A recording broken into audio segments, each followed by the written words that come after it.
Assalamualaikum warahmatullahi wabarakatuh. Selamat pagi, Prof. Om Swastiastu.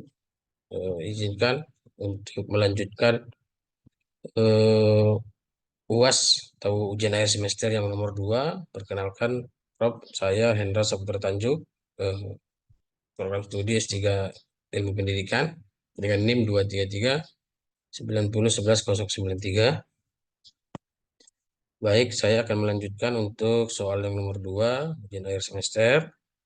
Itu tentang Pak Adi yang ingin mengulang penelitian dengan sama juga dengan butir nomor 1. Ya, tapi Pak Adi mencurigai bahwa kepribadian itu variabel kepribadian mempengaruhi resiliensi dan ketahanan sehingga harus dikendalikan. Nah, baik, selanjutnya untuk desain penelitiannya, yang pertama itu A1 itu model PJBL, yang kedua A2 itu model PBL, yang Y1 kepribadian, yang Y2 resiliensi, yang Y3 ketahanan malangan, B1 speed test, dan B2 power test. Nah, untuk hipotesis penelitian, itu yang pertama ya terdapat perbedaan resiliensi dan ketahanan malangan antara siswa yang belajar dalam model PJBL dengan siswa yang belajar dalam model PBL dengan mengendalikan kepribadian. Yang kedua, terdapat perbedaan resiliensi dan ketahanan malangan antara siswa yang mengerjakan speed test dengan siswa yang mengerjakan power test dengan mengendalikan kepribadian. Untuk yang ketiga, itu terdapat pengaruh interaksi antara model pembelajaran dengan model tes. Terdapat terhadap resiliensi dan ketahanan malangan dengan mengendalikan kepribadian. Nah, selanjutnya untuk hipotesis statistiknya, yang pertama untuk H0-nya itu tidak terdapat perbedaan resiliensi dan ketahanan malangan antara siswa yang belajar dengan model PBJBL dengan siswa yang belajar PBL dengan mengendalikan kepribadian. Nah, selanjutnya untuk H1-nya terdapat perbedaan resiliensi dan ketahanan malangan antara siswa yang belajar dalam model PJBL dengan siswa yang belajar dalam model PBL dalam mengendalikan kepribadian. Nah, untuk yang kedua, itu tidak terdapat perbedaan resiliensi dan ketahanan malangan antara siswa yang mengerjakan speed test dengan siswa yang mengerjakan power test dengan mengendalikan kepribadian. Itu untuk H1-nya, itu terdapat perbedaan resiliensi dan ketahanan malangan antara siswa yang mengerjakan speed test dengan siswa yang mengerjakan power test dengan mengendalikan kepribadian. Nah, untuk yang ketiga, yang terakhir, nah tidak terdapat pengaruh interaksi antara model pembelajaran dengan model tes terhadap resiliensi dan ketahanan malangan dengan mengendalikan kepribadian. Untuk H1-nya terdapat pengaruh interaksi antara model pembelajaran itu yang PJBL dengan BBL dengan model tes, speed test atau power test terhadap resiliensi dan tahan malangan dengan mengendalikan kepribadian.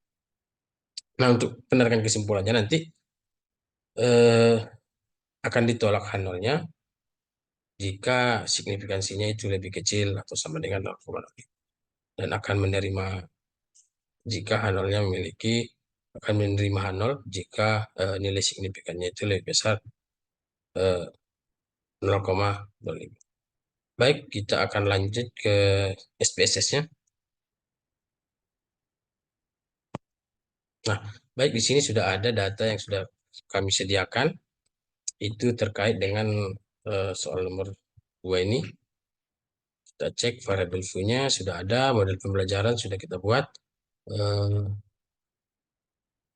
di value-nya sudah ada, yang satu PJBL, yang dua PBL, untuk di model testnya sudah ada juga. Kita buat speed test dan power test. Untuk KV kepribadian sudah kita buat, resiliensi, dan ketahanan malangan.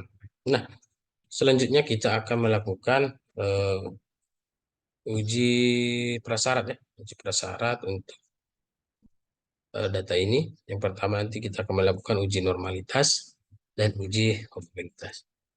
Baik, kita akan yang pertama dulu. Kita akan uji normalitasnya dengan cara analyze, deskripsi statistik, explore. Nah, untuk explore sini untuk resiliensinya kita buat independent list, kita malam kita buat kita pilih plot dan kita centang normality. Oke, continue, kita klik oke. Nah, untuk hasilnya kita cek. Nah, ini hasilnya untuk normalitasnya. Di sini bisa kita lihat di resiliensi untuk Komorgov normal si Smirnovnya untuk signifikannya itu 0,102 dan untuk ketahanan malangannya juga 0,169. Itu bisa kita simpulkan itu bahwa signifikansinya itu lebih besar dari 0,05. Berarti eh, bisa kita simpulkan bahwa data kita berdistribusi normal. Baik, selanjutnya kita akan melakukan uji prasyarat kedua, yaitu tentang uji homogenitas. Nah, untuk uji homogenitas, kita klik analyze, kita klik confirming, terus kita klik model. Nah, untuk ke resiliensinya kita buat dependent list, kita halangan kita buat dependent list, dan kepribadian kita buat ke faktor. Nah, dari sini kita akan klik option, kita centang homogeneity. Kita klik continue, kita klik OK. Nah, dari sini bisa kita lihat hasilnya. Untuk tes homogeneity itu untuk resiliensinya bisa kita lihat nilai signifikannya itu 0,608. Untuk ketahanan malangan itu 0,763. Nah, dari sini bisa kita lihat nilai signifikansinya itu lebih besar dari 0,05. Nah, untuk kedua data di resiliensi dan ketahanan malangan itu ya keduanya homogen. Nah, berarti sudah kita penuhi untuk uji prasyarat. Untuk data ini selanjutnya kita akan melakukan uji hipotesis, yaitu dengan uji Markova. Baik, untuk uji hipotesisnya kita klik analyze, kita klik general linear model, kita general multivariat, kita klik ini resiliensinya kita buat dan malangan kita masukkan gini. Untuk model kita masukkan ke PX factor.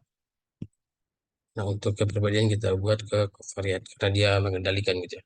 Nah, kita sekarang selanjutnya kita akan klik adminnya, kita masukkan dulu, kita klik OK, terus kita klik continue. Nah, dari sini bisa kita lihat yang pertama multivariate testnya. Nah, untuk yang pertama bisa kita lihat untuk hipotesis yang pertama ya. Hipotesis yang pertama di sini bisa kita lihat untuk model pembelajaran yang itu nilai signifikannya itu 0,025. Berarti bisa kita simpulkan itu lebih kecil dari 0,05. Ya, berarti H0-nya ditolak, berarti H1-nya diterima. Berarti untuk hipotesis pertama bisa kita lihat H1-nya. Nah, itu hipotesis pertama berarti H1-nya diterima, berarti terdapat perbedaan resiliensi dan ketahanan malangan antara siswa yang belajar dengan model PJBL dengan siswa yang belajar dan model PBL dengan mengendalikan kepribadian. Baik, itu hipotesis pertama sudah memenuhi. Nah, untuk hipotesis kedua kita lihat model tesnya itu hasilnya 0,042. Nah, 0,42 juga itu lebih kecil dari 0,05. Berarti H0-nya ditolak, berarti H1-nya diterima. Tuh, kita lihat kesimpulannya. Tuh, hipotesis yang kedua, berarti H1-nya diterima, berarti kesimpulannya itu terdapat perbedaan resiliensi dan ketahanan malangan antara siswa yang mengerjakan speed test dengan siswa yang mengerjakan power test dengan mengendalikan kepribadian. Nah, untuk yang hipotesis yang terakhir kita akan cek. Nah, untuk hipotesis yang terakhir kita akan cek. Nah, untuk yang terakhir itu nilai signifikansinya 0,064. Nah, 0,64 di sini berarti lebih besar dari 0,25. Berarti H0-nya diterima. Untuk hipotesis ketiga ini H0-nya diterima. Berarti kesimpulannya itu tidak terdapat pengaruh interaksi antara model pembelajaran dengan model tes terhadap resiliensi dan ketahanan malangan dengan mengendalikan kepribadian. Baik, sudah selesai untuk kita uji hipotesisnya. Mungkin itu saja yang dapat saya sampaikan. Eh, Mungkin kepada Prof, mungkin ada arahan dan bimbingan. Mungkin itu saja. Wabillahi taufiq wal hidayah. Assalamualaikum warahmatullahi wabarakatuh. Om Swastiastu.